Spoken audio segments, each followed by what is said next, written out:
Naniwa vs Ret, Game 2 of their exceptionally exciting best of 3 from the 3rd TSL. This was a tournament that took place in mid-2011. Ret, in the left side of Metalopolis, was known as a macro player, and remember this is Wings of Liberty, so you start with 6 workers. There's more of a build-up, you have to make more decisions, whereas the current game in Legacy of the Void, you pretty much surge right into the mid-game. And I think whenever Blizzard did that, they thought, oh, this is a great change, because the early game's boring, there's nothing happening. But really what we ended up seeing was way less choice for the players. In past eras, there were way more little nuances in your build order, and there were more choices that you had to make as far as your order of structures, and there were little edges you could take. I've spoken about at length, frankly, about how the TVZ metagame is way worse now in the early game than it was in Wings of Liberty, because now in Legacy of the Void, you just make the Reaper LOL, and it really has nullified Zerg's ability to go 3 hatch before pool, and really we see CC first being eliminated basically as a viable build because the Reaper is so good. Because if you make the Reaper, you just can't die to cheese. And Naniwa is blocking Ret's expansion here. This was very common, and this was the worst. If you were trying to go hatch first, like Ret is, you just had to do this. You had to just put a hatch somewhere else. Now, usually, players would just put it at their third. Now, the third on Metalopolis is way far away and sort of hard to defend, and a lot of people on Metalopolis would opt to take the gold base in the middle. Famously, Marine King Prime in a match against Hey Pro at an MLG just lifted his original command center like from his main and floated it right when the game started to the gold, and it was this hilarious moment where Hey Pro scouted the last base and he wasn't there, and it was like, where the hell, oh, he must be at the gold. And MKP used bio in that game, but really the golds in the middle of the map really only are good for Terran, because as Zerg you're going to have a very hard time defending them. They're so central, they're so close to the Zelnaga towers. And what Ret did was somewhat abnormal in the sense that if you were going to go hatch first and there was a probe waiting for you, a lot of Zergs, as soon as they see that probe, will just put down a pool, because intelligent, diligent Protoss players are never going to let you get your hatch down unless they really screwed up their early game micro. You were relegated to putting a hatchery down at your third, or weirdly off kilter like this. Now, Ret was a Brood War OG, and it's sort of funny to see things that remind me of Brood War since I've been learning that game, and I think it watches even better than StarCraft 2. I think it's the best esport in terms of viewership. I've been casting some Brood War games on my channel. If you've never watched any Brood War, I encourage you to check them out. But Zerg will oftentimes make a third hatchery in a weird location, somewhere in between their main and their natural. Sometimes it's right beside their natural so they can easily access both hatcheries, because remember, in Brood War, there is 1 unit building restriction as far as you can only hotkey a building to 1 key. You can't hotkey all your hatcheries to 1 key like in StarCraft 2. So it's just a much more difficult game mechanically. Ret finally getting his expansion up in the proper spot. Naniwa chrono boosting out a sentry, sort of showing that he's scared of Ret putting the pressure on, but Ret isn't putting the pressure on, he's feigning pressure. 8 drones in the production tab for the incredibly talented Dutch Zerg player. Remember, Ret is known as a macro player who always wants to go for an economy game and show off his ability to macro multiple bases and play that late game style. Remember in StarCraft that the longer the game goes, the harder it gets. There's more bases to manage. You have to make more production. You have to deal with more potential harass. So if you're a good player, this is a very vague statement, but if you're a good player, especially at a pro level, you're trying to work to the late game. You're not trying to cheese your opponent out and win in 5 minutes, or do an aggressive strategy that kills your opponent before they can get their natural every single game. And for standard defensive methodical macro players like Ret, you really never saw him cheese. Whenever you look at players like Ret and Idra, they almost never cheesed, and it was almost like even if they knew you were going to do a macro focus build yourself, they would just play an even more greedy version of the macro build at home, as we see Ret taking a third. and the third base was pretty open on this map and considered pretty easy to defend, as it's up on a high ground, so unless you spawn in close positions, there was really no way to get abused as far as the terrain goes. We can see Naniwa is having to park his sentry army down here in order to defend his expansion. Metalopolis did have a relatively open natural, so Protoss players didn't really like to go forge fast expand on this map. Unless you were going to go for a cannon rush, there was an absurdly powerful map specific cannon rush on this map where you would build like a cannon right below the mineral line of the main. See where the Nani's like pylon is right there? You could build a structure up there even against Zerg and have a cannon right beneath it. Also in the Wings of Liberty era, you could build pylons on the low ground and they could power structures on the high ground, which you might be saying like, well, who cares? Like, how is that relevant? You know, you're always going to just build buildings by your pylons anyway. Well, it made it where you could do these really weird, abusive map-specific cannon rushes where Zerg could just be absolutely punched out and destroyed by a player who did these weird maneuvers where it looks like, oh, well, he doesn't have any high ground vision, so who cares if he wants to build a cannon in this weird abusive spot? And then suddenly he takes your gas. Like, there was famously a cheese like that on Antigua Shipyard where you could cannon rush the low ground and then take one of the Zerg's gases for vision, but that was one thing that got removed, is they made it where you couldn't make cannons on the high ground whenever you had just low ground power.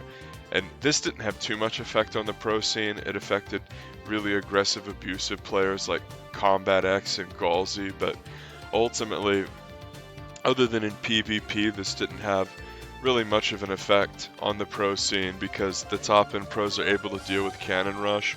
What this did have a big effect on is like the lower level ladder and the 2v2 ladder.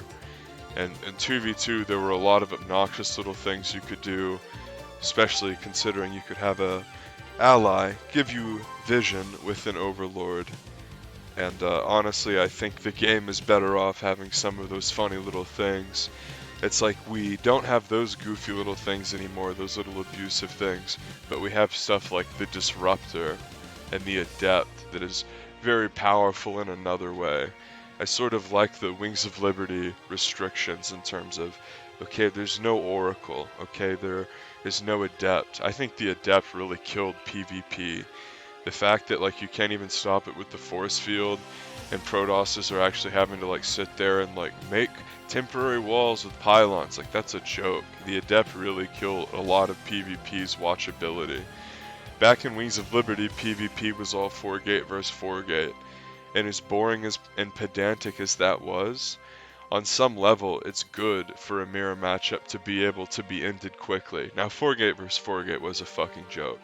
But in Heart of the Swarm, the PvP meta was more interesting than whenever it was an Adept Fest in Legacy of the Void.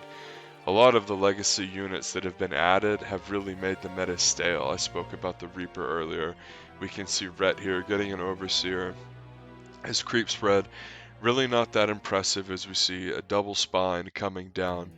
And remember that the Queen was really bad in this era. It got buffed a year from when these matches were played, so Zergs didn't really build extra Queens to help them defend and spread creep. That's why we see oftentimes Zerg will literally build like one tumor and just like spread it sort of half-heartedly. It's crazy if you just watch Legacy of the Void and hear that, as you see Rhett built a Spore that wasn't a spine, that production tab's not up for whatever reason. The army tab is up, which is so worthless because if you just click the units of each player, you can see what the supplies are. It's very frustrating to watch these games from this old era where the supply tab is, or the production tab is just used in nonsensical ways. Like if you try to watch games from the beta on YouTube, it's like, here's the APM and the unit tab, like super early on, and then you're gonna like hover the upgrade tab for 5 minutes. It's just absolutely makes no sense. So like I see all these overlords, the guy should be hitting G to show upgrades. Did Rhett get ventral sacks and I miss it? Are these going to start dropping creep and he's going to make a creep highway a la Gregage or Fields? The fact that Rhett is getting a hive makes me think that he doesn't have drop.